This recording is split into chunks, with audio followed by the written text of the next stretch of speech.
Mani sauc Mārtiņš Grītsmanis. Esmu, kā man pateikt, komponists, ja? Daudz man pa dūlu un galīgi pa trāku uzskata, bet es sev neuzskatu pa dūlu un trāku, ja es nodarbojos ar to, kas man vislabāk patīk. Man patīk iepriecināt tautu ar visskaistāko mūziku. Teiksim, es varu nospēlēt Mozartu, es varu nospēlēt Beethovenu, es varu nospēlēt jebkuru Raimonda Paula dziesmu, jebkuru. Un tagad skaties, kas notiek uz klavieriem. Par ko runā? Rebuli tehnika. Kas uz klavierēm nav vajadzīgi, redzi?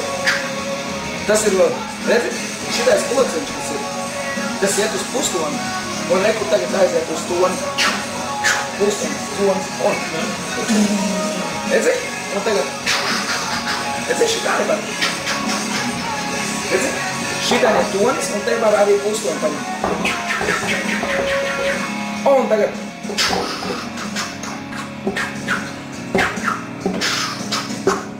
Lūdzu, tas ir mūzikā, tas ir tieši tas pats, kas arī apģērbam.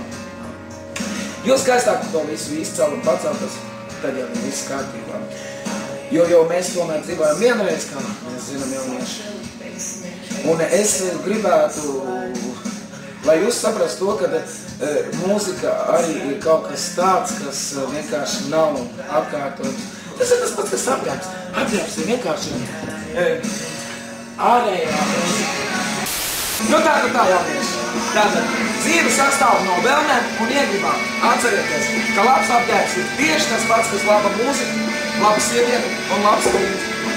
Mīlēsim labu apģērbu, mīlēsim skaistas sievietes un vienkārši izskatīsimies vienkārši ideāli.